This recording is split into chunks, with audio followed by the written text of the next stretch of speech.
messieurs, bonsoir. Nous sommes ici à la place de la Nation, communément appelée la place de l'Obélisque, à travers ce grand rassemblement en soutien au peuple iranien, mais également le Liban et aussi le Venezuela, la Palestine et tous les pays, n'est-ce pas, qui subissent vraiment ce qu'ils appellent cette injustice américaine. Alors, les gens, on est là, ici, justement pour dénoncer les bombardements de la coalition américaine et israélienne, n'est-ce pas, contre l'Iran, mais également au niveau du Liban. Et vous avez vu cette très forte mobilisation. Alors, presque tous les membres de la société civile sénégalaise, n'est-ce pas, ont fait le déplacement, la mobilisation, justement, dans ce grand rassemblement pour soutenir, n'est-ce pas, le peuple iranien. Alors, pour rappeler que le Khalif général Cheikh Abdelmonem Al-Zayn s'est fait représenter, je ne sais pas, par son adjoint Cheikh Yassine Beng, n'est-ce pas, qui est là, et aussi toutes les organisations islamiques voilà, qui sont là, les musulmans, n'est-ce pas, mais aussi toutes les personnes éprises de paix, n'est-ce pas, pour venir soutenir la République islamique d'Iran, mais aussi le Liban et aussi des pays tels que la Palestine et vraiment toute la bande de Gaza, mais également pour dénoncer l'attitude de Donald Trump et le Premier ministre israélien Benjamin Netanyahu. Vous avez vu récemment ces bombardements qui ont causé autant de victimes. Alors, c'est la mobilisation. Comme vous le voyez derrière moi, plusieurs ambassadeurs ont bien voulu, n'est-ce pas, effectuer les déplacements. Il y a l'ambassadeur de la République islamique d'Iran qui est présent, Hassan Asghari, mais aussi la Palestine est là. Il y a également la République de Cuba, puisque tous ces pays, n'est-ce pas, subissent ce qu'ils appellent vraiment le dictat, n'est-ce pas, des États-Unis d'Amérique. Alors, il y a l'ambassadeur, il y a plusieurs ambassadeurs qui sont là, le Pakistan et beaucoup d'autres qui ont bien voulu marquer leur présence. Alors, Boki, Conté, ñu ngi fii ci place de la nation nag li ko waral mooy mobilisation bu mag boobu bi nga xamante ne donc musulmans yi waaye itam bépp nit buy wax ashhadu an la ilaha illallah waaye yemul foofu nga xamante ne toutes les personnes yi nga xamante ne dañoo bëgg justice ñoom ñoo daal di mobiliser wu tey vraiment ñu ñëw teew fii pour justement soutenir li nga xamante ne loolu mooy le peuple iranien. Gis ngeen ko ambassadeur yaa ngi fii, ambassadeur Iran mu ngi fii, ambassadeur bu Palestine mu ngi fii, ambassadeur bu Venezuela mu ngi fii, ambassadeur bu Cuba mu ngi fii ak yeneen réew yi nga xamante ne vraiment dañu taxaw tem rek justement ngir ñaawlu li nga xamante ne loolu la États-Unis d'Amérique ak Israël vraiment di amal ca Iran waaye itam ca Palestine. waaye xam ngeen ni son éminence Cheikh Abdelmonem Al-Zayn nga xamante ne boo may xalif général Daxlul Bayt mu ngi teewe na fii à travers, n'est-ce pas, son adjoint nga xamante ne mu ngi fii Cheikh Yassine Beng. Cheikh Abdelmonem Al-Zayn mu ngi sant di gërëm également bépp jullit bi nga xamante ne dafa dal di def déplacement ngir rek mën a jàppale soutenir yi nga xamante ne suñu frères ak sœurs libanais yi lañu waaye itam ay donc le peuple donc iranien. Comme ni ma ko waxee ambassadeur Iran mu ngi fii. Alors ci kanam incha allah daañu déglu ay discours donc à tout à l'heure effectivement, et pour recueillir des réactions, mais également les discours qui seront prononcés par les uns et les autres. À tout à l'heure. Je suis surtout sidéré. Le monde entier garde le silence, et surtout les nations arabes, tout le monde dans l'indifférence. Vraiment, c'est une honte. ولا تحسبوا الذين قتلوا في سبيل الله أمواتا بل أحياء عند ربهم يرزقون. إن شاء الله إن شاء الله. حزب الله هم الغالبون إن شاء الله. L'Iran vaincra إن شاء الله. Voilà, donc je me nomme El Hadj Aboubacar Tambédou, honorable député donc à l'Assemblée nationale sénégalaise. Donc je suis présent cet après-midi pour soutenir le peuple iranien par rapport à vraiment cette injustice qui est tombée sur lui en ce moment. Nous avons tous observé ces exactions des Israéliens et des Américains envers ce peuple iranien. Donc des gens qui sont tout le temps bombardés, tués, des dirigeants assassinés. Vraiment une injustice qu'on ne peut vraiment pas qualifier. Donc, et pour cela, nous dénonçons avec notre dernière énergie le massacre qui est en train de se produire en Iran. Et nous demandons vraiment à l'opinion internationale vraiment aux Nations Unies vraiment de prendre leurs responsabilités par rapport à ces populations, de ne pas laisser ces puissances vraiment massacrer ces États donc, qui ne font que se défendre vraiment donc, de ce qui est en train de leur arriver. Je m'appelle Youmna, je suis sénégalo-libanaise, je suis née au Sénégal, mais je suis d'origine libanaise. Et ce combat, c'est mon combat sur tous les niveaux, pour Gaza, pour le Liban, mon Sud-Liban, je suis du Sud-Liban, pour le Sud-Liban, pour l'Iran, pour le Yémen et pour tous les peuples opprimés dans ce monde. Il n'y a pas de mots, j'ai pas de mots, sincèrement, je ne sais plus quoi dire. On est dévastés, on est en train de vivre une horreur et c'est le minimum qu'on puisse faire de venir manifester, de se rassembler. Que Dieu nous vienne en aide, c'est tout.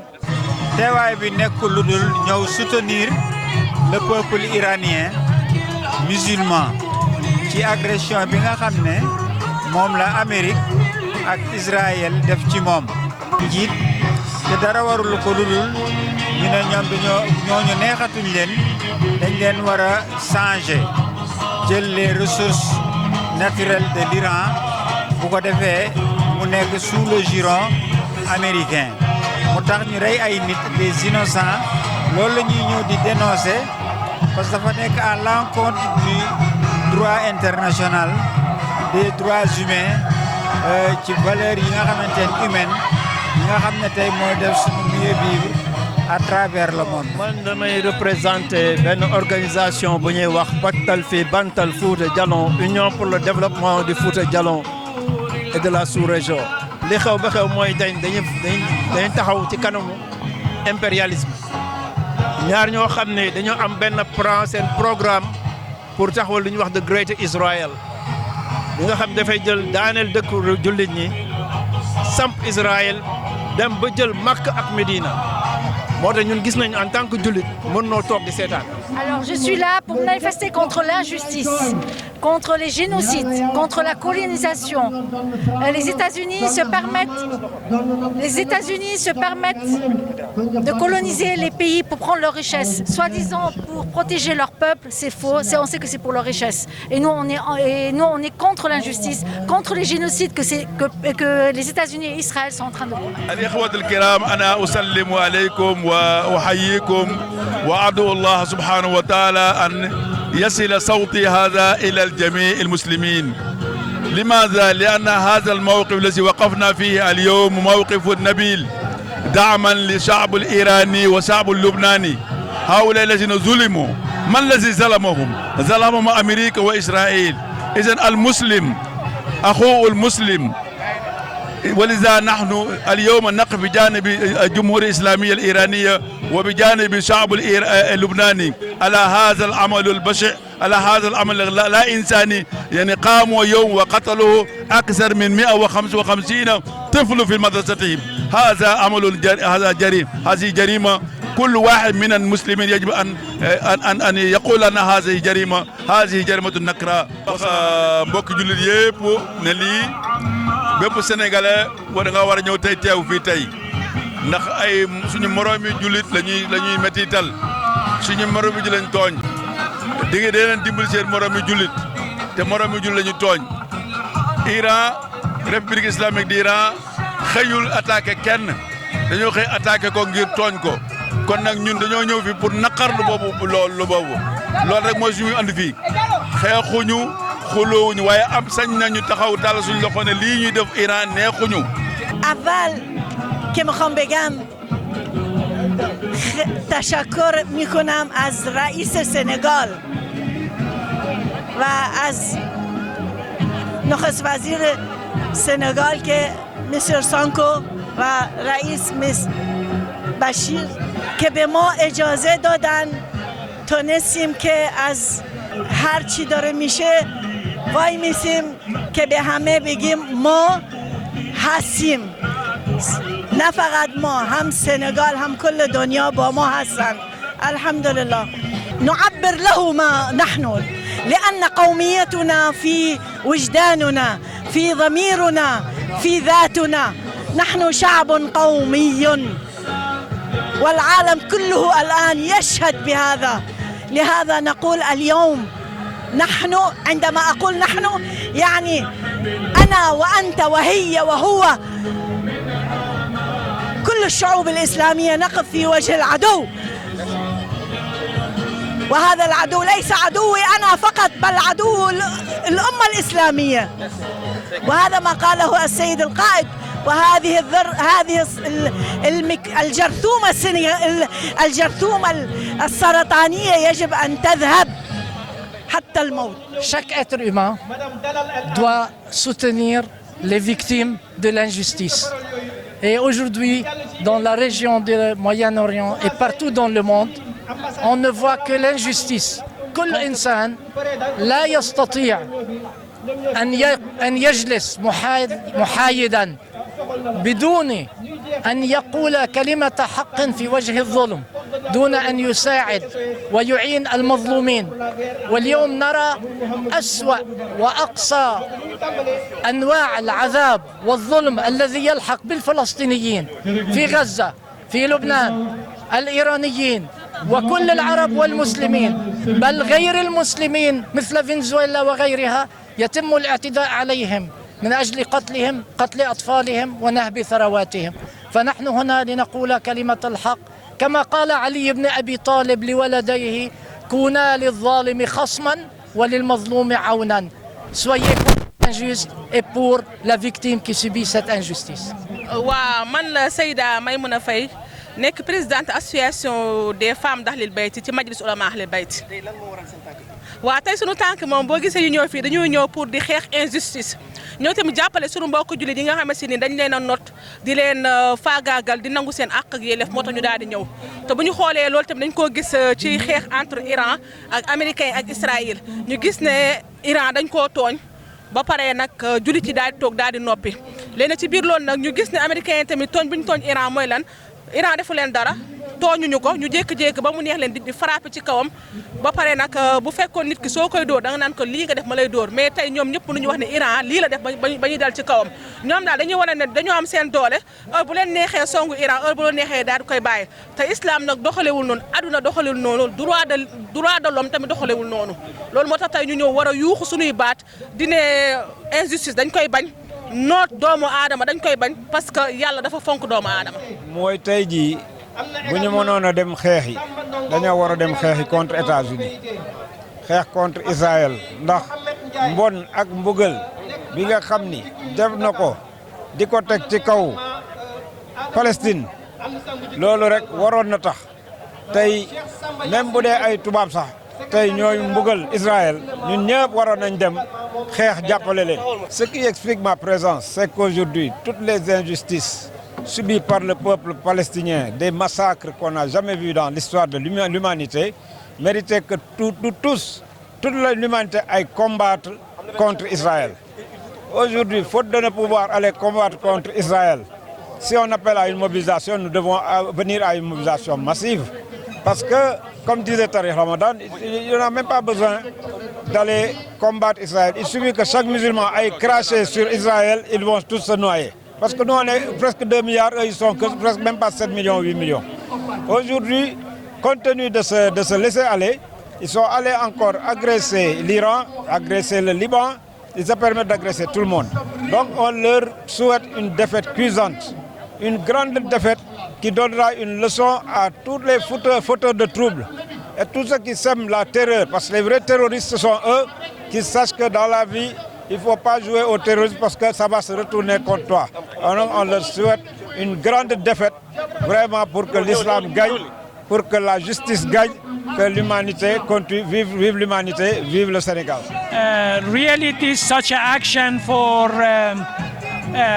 manifestation, for condemnation of any act of aggression against Iran or any other country by Israel and America, Israel regime and America. This is a good model, can serve it to any other country to see any act of aggression should condemn by the people. So, the act of people supporting the other people surely more stronger than any bomb by any country. So, this aggression has happened by the American and Israeli regime against Iran is unlawful, and it's a completely break of any international law.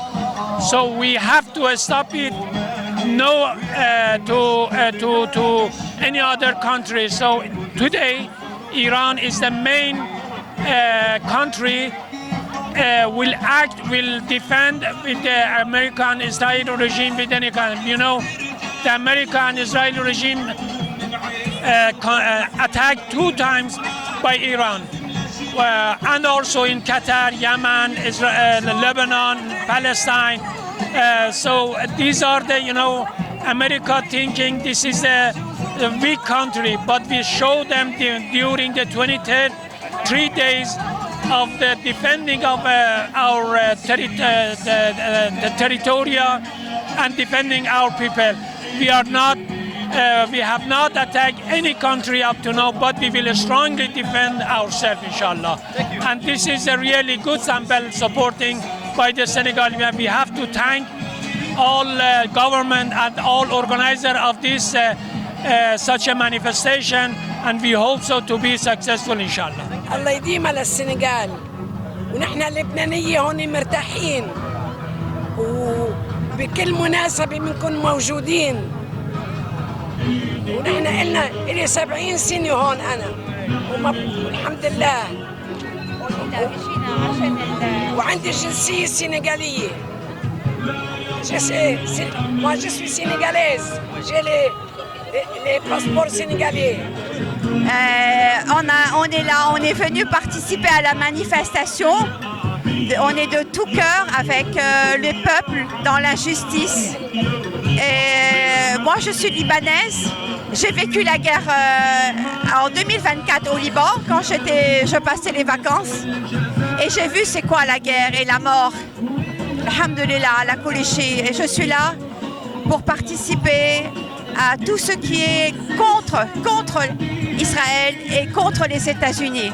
Voilà, on est tous là de tout cœur. Yàlla bëggul tooñ ndax suñu mbokk iranien dañ leen tooñ ak yeneen pays yi nga xam ne mooy Liban mooy Yaman mooy yeneen mais nag tooñ bi dafa ëpp te li encore wane na Sénégal fan lañ toll ci Iran wane ko population Sénégal ak gouvernement ñëpp vraiment seen xol ñu ngi ak Iran même bu ñu amul moyen pour dem fële taxaw mais ñu ngi wane ne xam ne vraiment ñoom ñu nekk ak Iran lu am neexu leen bu ñu sañoon sax tey ñu ngi fële bon voilà. إخوة الأعزاء نحن الآن في دكار جمهورية السنغال في هذا اليوم وفي 27 من مارس تضامنا مع إخواننا في إيران وفي لبنان وفي العراق وفي يمن وفي فلسطين وفي كل العالم حتى في السودان المستضعفين في العالم كلهم لا سيما الجمهورية الإسلامية الإيرانية التي تمثل الأمة الإسلامية. فنحن نستنكر ما جرى من الصهاينة ومن العدوان الغاشم وقلوبنا معهم إن شاء الله. man maay Mouhamed Ndiaye nekk coordonnateur Dakar ànd sàmm jukki yi suñ taxawaay fii nag leen na rek képp kuy jullit ak aji ngëm da nga war a taxaw fii ci sama gis-gis wax lii dal actuellement Iran du moins dafa métti trop en tant que nag nga aji ngëm waroo gis lii taxaw du ko seetaan surtout nag damay interpeller tous les musulmans ak képp kuy nit te gëm am humanisme ci yow nga xam ne lii du nga ko war a xeex xam lu tax du nga ko war a xeex mooy lii Amérique nu muy def ànd ak Israël néewal Palestine bëgg a tamit nowel Iran te pourtant le monde du ko xool du ko seetaan dafa mel comme ay complice loolu wax lu fi ne Amérique moo mun addina bi Israël moo mun addina bi xam lu xaw mooy kani ñoom ñëpp ay réew ni comme ñun duñu war respecté yi ak yelleef doomu aadama yi dama xamul on lu muy njariñ qu'on dise la vérité te damay interpeller ñun suñu gouvernement d'abord muy monsieur le président Diomaye Faye na couper relation diplomatique ak Israël d'abord qu'il année sanctionné États-Unis voilà léegi tous les musulmans du war a couper relation ak Israël ndax loolu mooy dëgg parce que affaire bi yàgg na actuellement ni mel ni comme actuellement Israël mel ni comme nu koy waxatee Palestine du ay nit mel ni comme Iran du ay nit mais loolu dafa métti xamul li wax mooy que ni tout le monde le peuple musulman na jóg taxaw faire face ci lii génocide la lii gis nga lii génocide la te ati pourtant ati ni koy xool de on dirait que des complices surtout nag sunu mbokku arabe yi loolu dama leen di interpeller lii dafa ñaaw waaye arabe yi actuellement muy su ma relaté wax naa lépp waaw war naa jëpp ñooñu ñoo war a taxaw actuellement tout le monde musulman faire face à cette génocide-là.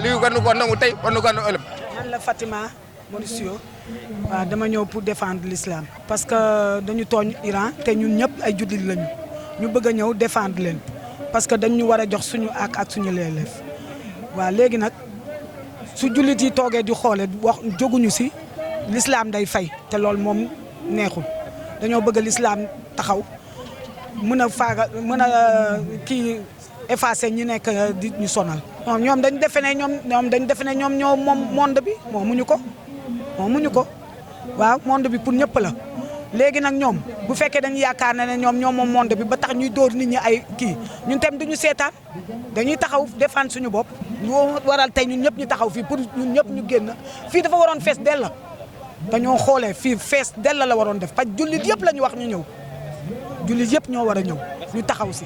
Je m'appelle Samba Sy, je suis le secrétaire général du PIT Sénégal. Je suis venu parce que ce qui se passe en Iran nous concerne, nous autres Sénégalais. Précisément parce que rien de ce qui est humain, surtout en ce 21e siècle globalisé, ne nous est étranger. Or, ici passe une tragédie.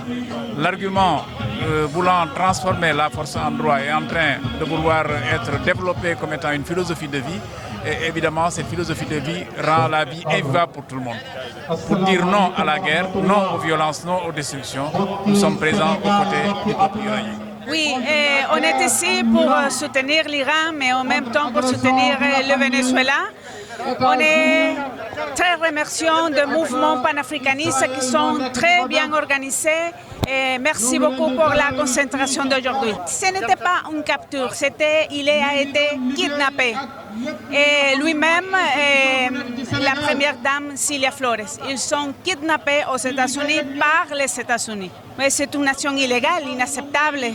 Et on espère que le président Nicolás Maduro et sa femme soient libérés très tôt. اللهم صل على محمد وعلى آل محمد. طبعا القرآن الكريم علمنا بأنه الإنسان يجب أن يقف مع المظلوم مهما كان. في الإسلام ليس معروفا أن هذا إيراني وهذا لبناني وهذا سنغالي وهذا أفريقي، لا. القرآن الكريم يقول إنما المؤمنون إخوة فأصلحوا بين أخويكم. الإسلام لا ينظر إلى الجلد ولا إلى اللون ولا إلى البلد الذي تسكن فيه، وإنما هناك شيء أقوى يربطنا جميعا، هي الأخوة الإسلامية التي جذرها رسول الله صلى الله عليه وآله وسلم لما قال المسلم أخو المسلم، يحب له ما يحب لنفسه ويكره له ما يكره لها. لذلك نحن في هذا الموقف في هذا اليوم تحت هذه الشمس الحارة نحن نريد أن نعبر عن هذه الأخوة التي نشعر بها وهذا الدعم الذي له بداية وليس له نهاية لإخوتنا في الدين، لإخوتنا في العقيدة، سواء كانوا في إيران أو كانوا في لبنان أو كانوا في العراق. نحن نريد أن نظهر في هذا اليوم تضامننا معهم ورفضنا المطلق لهذا الظلم الفاجر ولهذا الظلم الفاحش التي يمارسها الصهاينة والأمريكان وراءهم ضد الشعوب الإسلامية. ومن هذا المنبر من هذه القناة ندعو كل إخواننا المسلمين أن يتيقظوا وأن ينتبهوا لما يخاط لهم ولما يريده الأمريكان والاستعمار بحقهم، وهو أن يذلهم، وأن نرجع إلى ديننا واعتصموا بحبل الله جميعا ولا تفرقوا، وأن نكون يدا واحدة على من سوانا من أعداء الإسلام. هذا طبعا الذي نريد أن نعبره. وطبعا نحن في هذا الموقف نعبر كذلك عن موقف سماحة العلامة الحجة آية الله الشيخ عبد المنعم الزين الخليفة العام لطائفة أهل البيت في هذه البلاد، الذي طبعا ما منعه من الحضور إلا ربما الكبر في السن أو المهمات وقفت دون أن يأتي إلى هنا، ولكن هو معنا قلبا وقالبا. لذلك نحن شجعنا وأمر كل الذين يأتمرون بأوامره أن يحضروا في هذا اليوم ليعبروا عن هذا الظلم والرفض لهذا الظلم الذي ينزل على العالم الإسلامي وعلى الشعوب الإسلامية. وطبعا الشكر لكم ونشكركم ونشكر كل الإخوة الذين حضروا ليزينوا هذا اليوم وليبدوا موقفهم ضد الظلم والطغيان في هذا العالم الذي لا نعرف ماذا يشبه الآن في هذا الوقت. julli ci sangu-sang yi muy yonent bi sallallahu alayhi wa alihi wa sallam ak waa ahlu baytam ak mboolem saxaabaam yu tedd yi ñu teew fi en tant que ay jullit en tant que ñoo xamee ni li ñu gëm lim ñu xamal mooy ku ñu tooñ rek la tudd bu ñu ko tooñee liy sa waru gar mooy nga taxaw jàppale ko ba àdduna xam ni yow jàppale nga ki nga xamee ni dañ koo tooñ dëgg la nag suñu teewaay fii ñu teewaay fi ngir mandargaal mbokkoo gi nga xamee ni jullit yi bokkoo nañ ko ci seen biir mu nekk bokkoo goo xam ni mu neex mu naqari la ndax yonent bi sallallahu alayhi wa alihi wa sallam moo wax ni nit ki bu xasee ni laa ilaha illallah muhammadun rasulullah nee na sa mbokk la mu neex la mu naqari la kon mbokk moomu daa am loo xamee ni dañ ko warlul mooy lan mooy bu nekkee ci tiis aku naqar ñu taxawu ko ñu yëg fraternité gi nga xamee ni moo dox suñu diggante ndax ni ko yonent bi waxee jullit yi jënn jëmm lañ jëmm ji nag ay cër yu bari ñoo ko composé cër boo ci laal rek ba ca des da koy yëg moo tax dëgg la ñun ñu ngi fii Sénégal waaye léeg nga xamee ni moo del suñu mbokk yi fële ca Iran di leen dal fële ca Liban di leen dal fële ca Irak daf ñu metti day mel ni suñu kaw lay dal bu ñuy mabbu seen kër yi day mel ni suñuy kër la ñuy mabbu bu ñu leen gisee ñu gàddu seen xale yi ñu blessé leen dafa mel ni suñuy doom la ñu blessé bu ñu leen gisee ñu tumuranke ci àll bi dafa mel ni ñun ñooy tumuranke te loolu nag yëg-yëg la boo xamee ni l'islam bi ñu gëm ahlul bayt salaamullahi alayhim ñooñu ko jàngal ñoo ko def ci ñun nag ñu teew fi en tant que koo xamee ni dañuy ñu teewal fi suñu kilifa gu mag gi laataa ñun suñ jëmu yi di fi teew ñu teewal fi Cheikh Abdoul Manem Zeyn di xalifa al aam li taifati ahlil bayt fi Sénégal muy xalifa général chiite yi fii ci Sénégal dëgg la nag mu jël ñu toftal ñu ci gannaawam xëy na ay atam ak wéram du ko may mu mën a ñëw moo tax sànq bi ñu jullee ajjuma ba pare mu ni ñu lu mu def na ngeen dem ngeen taxaw fa taxawaay bi nga xamee ni mooy yell ñu leen di jaajëfal yéen ñi nga xamee ni it yéen a ñëw pour jëmmal bis bi pour fësal tooñ gi nga xamee ni yahood yi ak américains yi ñu ngi koy tooñ jullit yi di ñaan subhaanahu wa taala yàlla subhaanahu wa taala jàppale jullit yi jàppale képp ku ñu tooñ ci àdduna bi ak foo man di toll ak foo man di nekk. Alors, il faut savoir qu'aujourd'hui, le monde va très mal. Hein. De toute façon, c'est une surprise pour personne. Aujourd'hui, on voit tous l'emprise d'un certain groupe par rapport à ce qui se passe dans plusieurs pays, que ce soit à Cuba, au Venezuela, en Iran, au Liban. Et ça va continuer jusqu'à quand, en fait, finalement. Donc, au final, à part quelques résistants et des citoyens comme nous, il n'y a pas vraiment de mouvement qui se passe. Le monde essaye de réagir comme il peut. Mais ça reste compliqué quand on a tout un groupe qui est contre nous, en fait. Je trouve que il n'y a même pas de mots pour décrire ça parce que c'est carrément inacceptable, en fait. Sans compter les procédés qu'ils utilisent, notamment l'utilisation de phosphore blanc au Liban, certaines choses qui sont totalement illégales, en fait, au final, quoi. Donc, quand on voit ça, on est juste atterré. On souffre déjà à notre échelle. Et on imagine ce que vivent finalement les gens sur place et leurs proches. Donc c'est juste inacceptable. Une guerre contre des civils, ça s'appelle pas une guerre en fait. Faut dire les choses comme elles sont. Parce que fu mu nekk nii moom ñi ngi ñaan yàlla def jàmm pour guerre bi arrêter ñi ñi nekk ci jàmm ci barke Seydina Muhammad Rasulullah sallallahu alayhi wa sallam. Je suis là pour la paix. On ne demande que la paix. Il y a eu trop de civils, trop de morts pour rien du tout. Les Américains ont bombardé en pleine négociation. Ça veut tout dire. Ça veut dire qu'ils ne veulent pas de négociation. El Hadj Momar Samb, secrétaire général du RTAS. Nous sommes ici présents pour exprimer notre solidarité au peuple martyr d'Iran, mais également au peuple martyr de Gaza, de Palestine, mais également au peuple de Venezuela et de Cuba. Aujourd'hui, l'agression américaine s'abat sur tous ces peuples et fait des milliers de morts.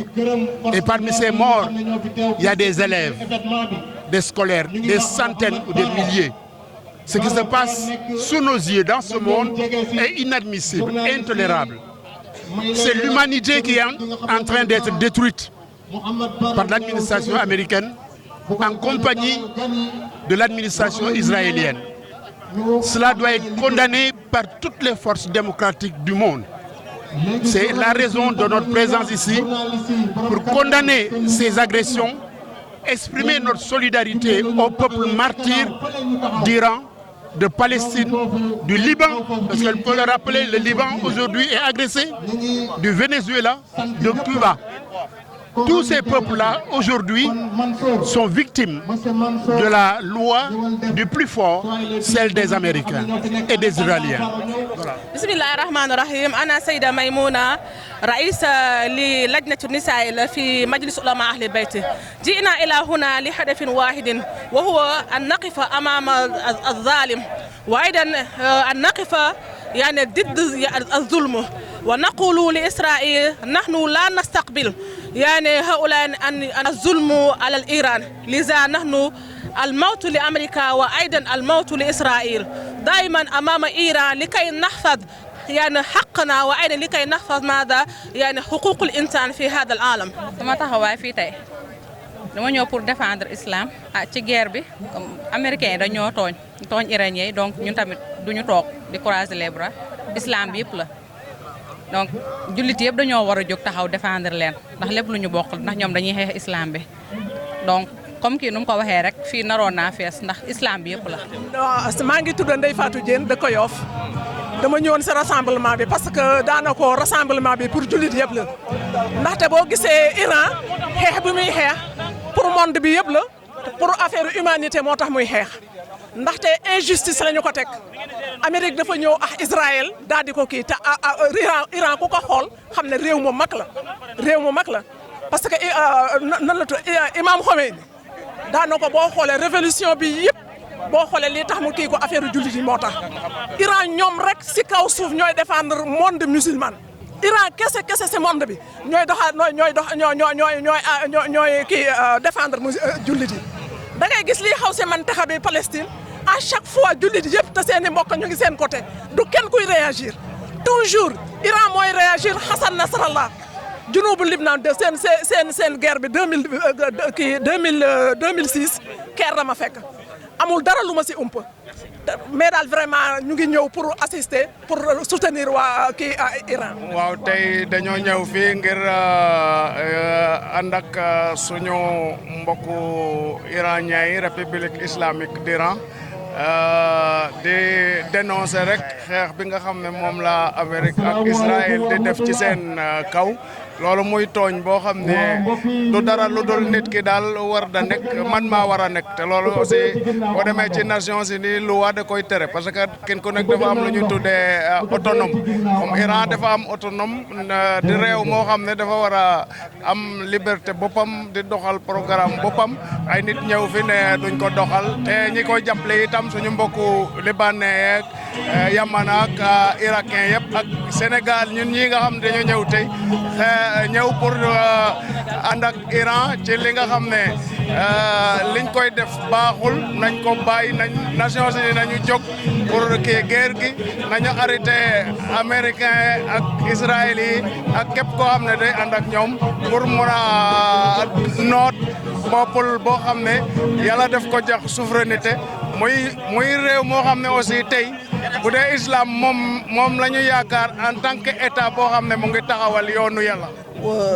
Bon, aujourd'hui, ce n'est pas simplement un rassemblement, mais c'est une expression de désolation et d'indignation. Nous sommes outrés par tout ce qui se passe aujourd'hui dans le Moyen-Orient. Donc nous sommes là parce que nous luttons contre l'injustice. Donc on peut qualifier ça d'agression. L'agression israélo-américaine sur l'Iran, c'est ce qui se répète aussi sur le Liban. Donc c'est une agression qui tue, donc qui crée la désolation, donc qui tue des innocents, qui met en péril l'avenir de tout un peuple. Bon, je voudrais tout simplement qu'ils chassent. Donc Trump et Netanyahu, ils ne sont pas les maîtres du monde. Donc il y a un créateur, eux ils ne sont que des créatures. Il faut qu'ils apprennent à respecter les peuples parce qu'aucun peuple ne peut être au-dessus d'un autre peuple. Aucun peuple ne peut imposer sa civilisation, ni sa manière de faire, ni son modèle aux autres peuples. Donc les peuples sont d'égale dignité. Donc nous condamnons énergiquement cette agression et nous demandons que la paix donc, demeure dans le monde. Voilà, mesdames et messieurs, c'est tout ce qu'on peut retenir justement à travers ce grand rassemblement initié par plusieurs organisations, notamment donc, la communauté Ahlul Bayt dirigée par son éminence Cheikh Abdel Monem Al-Zayen. Mais il n'y a pas seulement que justement Ahlul Bayt, puisque tous les musulmans, n'est-ce pas, et toutes les personnes même éprises de paix ont bien voulu marquer leur présence ici en soutien au peuple iranien, en soutien au peuple palestinien, en soutien au peuple libanais, mais également en soutien à tous ces pays, n'est-ce pas, qui, dit-on, sont opprimés et donc sont envahis, n'est-ce pas, par les États-Unis, mais également par Netanyahou. Alors, c'est pour dire, ici, il y a la mobilisation, comme vous l'avez constaté, et il y a eu cette forte mobilisation, comme vous l'entendez. Alors, les autorités également ont marqué de leur présence, mais même certains parlementaires sont là, et pour dire que vraiment ça a été une mobilisation réussie, vous l'avez constaté. Alors le représentant du Khalif général d'Ahlul Bayt, Cheikh Abdel Monem Al-Zayen, qui a été représenté ici par son adjoint Cheikh Yassine Menk, également a marqué de sa présence effective, mais aussi il y a des corps diplomatiques accrédités à Dakar, notamment l'ambassade, n'est-ce pas, d'Iran, l'ambassade, n'est-ce pas, de Palestine, l'ambassade, de Cuba, qui est là, l'ambassade également du Venezuela. Alors, pour dire que cette mobilisation a connu vraiment un franc succès, et tous ont dénoncé, n'est-ce pas, l'ingérence américaine, les frappes américaines et israéliennes en Iran.